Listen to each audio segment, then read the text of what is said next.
Good afternoon. It's a beautiful day in Melbourne. The sun shines out and I found this beautiful little spot just in the local area where I'd like to film the first episode for a series I'd like to call Tea Talks. It's where I bring my thermos along, just sit, find a spot, comfortable spot, have a chat about some of life's big questions. In your 20s, or especially for me, I feel lots of pressure. I ask myself many questions like what's my purpose, or why can't I achieve this goal, or where's my drive, or what's the meaning of life?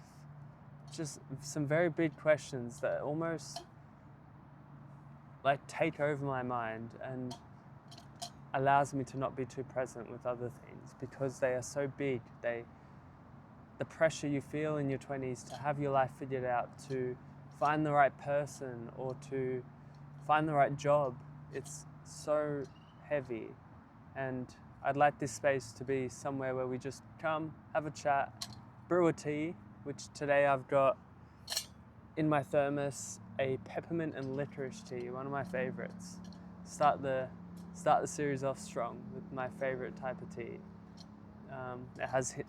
If you've not tried it, the peppermint has this beautiful menthol, like cooling profile, and then the licorice has the sweetness, like almost a syrupy sweet tea taste, and it is beautiful. It tastes so good. So brew a tea and enjoy this because it's a space to learn more. I'm hoping to not give advice, but to just sort of dissect these questions that we ask ourselves, or these questions that are on our mind constantly. And I feel like that's a good moral for what to expect from this series. So let's pour it. Haven't quite got a cup yet, so I'm just going to use the lid of the thermos. But that works best. Less amount of things to bring, less amount of dishes. It's still nice and warm.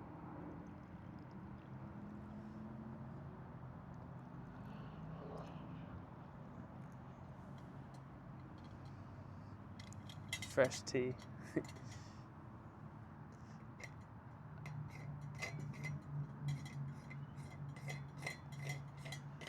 This spot I'm in, it's just 5 minutes from my house and just in a little park, but there's this little hidden spot where there's a big planting of trees that you can sort of hang out in. I didn't realize this, I've never seen it, but you might see a few episodes filmed here because it's quite a little stunning spot.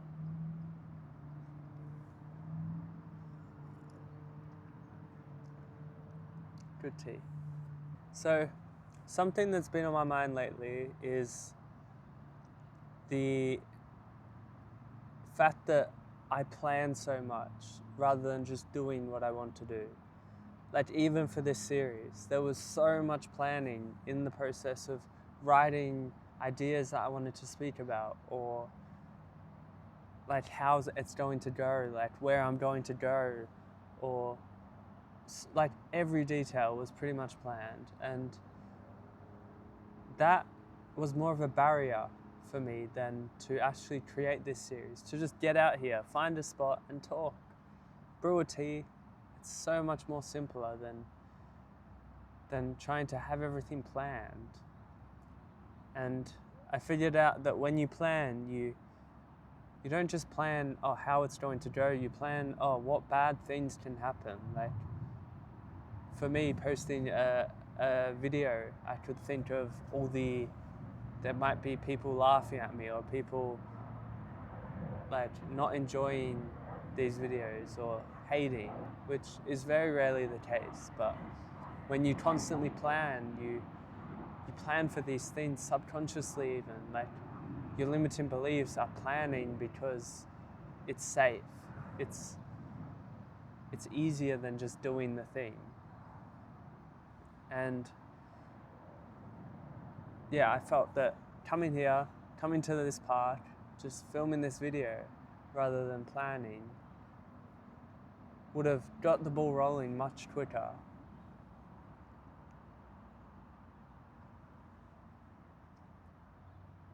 Yeah, that's why I think we need to be doing rather than planning, because in the action you actually learn.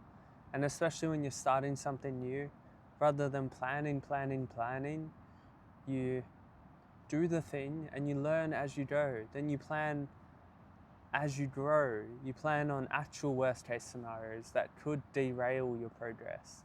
But when you're starting, there isn't much to lose. So that planning is almost just to protect your ego, to protect yourself from failure.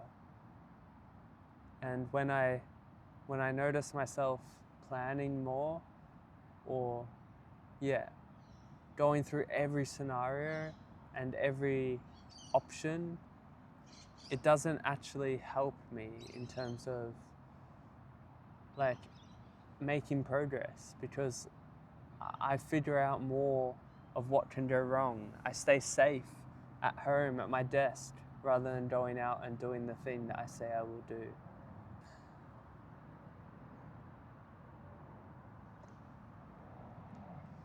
So I think it's probably a cycle that a lot of people can go through, is over planning rather than doing and letting the action and learning from doing what's needed.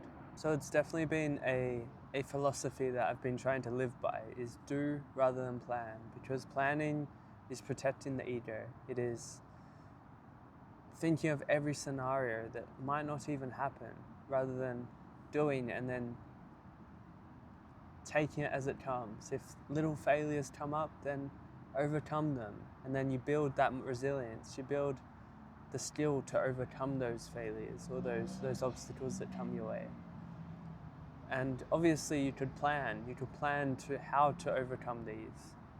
And in essence, there is a way, like, succeed or still make progress, of course. Because with things that are actual worst case scenario, I see the validity in planning. But when you're starting out something, especially me, if I want to start some venture of mine, I plan so full on, like everything.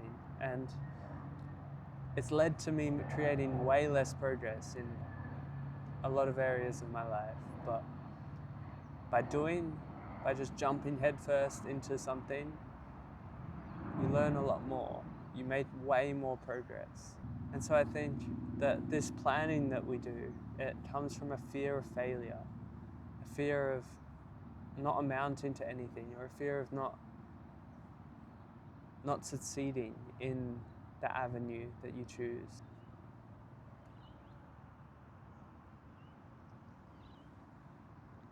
Oh, this sunshine is so nice. And another trap that comes from planning is you think you're doing work by planning, by doing all this planning, you're creating something. The ideas, the logos, the brand names, all these little things that don't actually mean much in the end. They're not actually the thing. Like, people don't look at a business and just always think of the brand name or the logo. Like, more importantly is the product. More importantly is the service or the person behind it. And that's definitely something I do far too much of, is sitting at my desk, planning, writing notes, writing my ideas, but never really capitalizing on them. And it's a trap that I feel like many of us get into, is we plan to think for progress and to delay potential failure.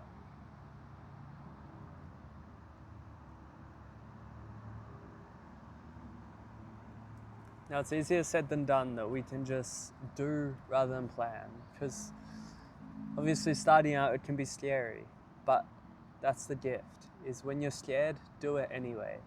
Do it scared. That's what I found to be the most helpful thing, is doing it scared. Or simply setting deadlines, making sure, Tuesday 5 p.m, I will have this out. And rather than saying, I'll start once it's planned, you say, I'll start Tuesday 5 p.m, definitely. And that forces you to get out of this planning trap and do the thing required. Or something else could be just shrinking your goals a little bit. Maybe you're planning way far ahead. Like if you're planning a clothing business, you might plan for when you open your first shop, or when you get your third or fifth drop ahead. That's where you should obviously just drop your first release. Obviously you've done enough planning, you've created the design, you've created the clothing, and now you just release it and you learn from what happens slowly. But if you were to plan 5 clothing drops ahead, then you wouldn't exactly know what that customer needs 5 drops ahead. You would be thinking way too in the future, when if you're in the present moment, you're doing what's required to launch this clothing brand or to have your first drop. You learn as you go, and this thing becomes refined. You learn how to overcome obstacles and any challenges or failures that come your way.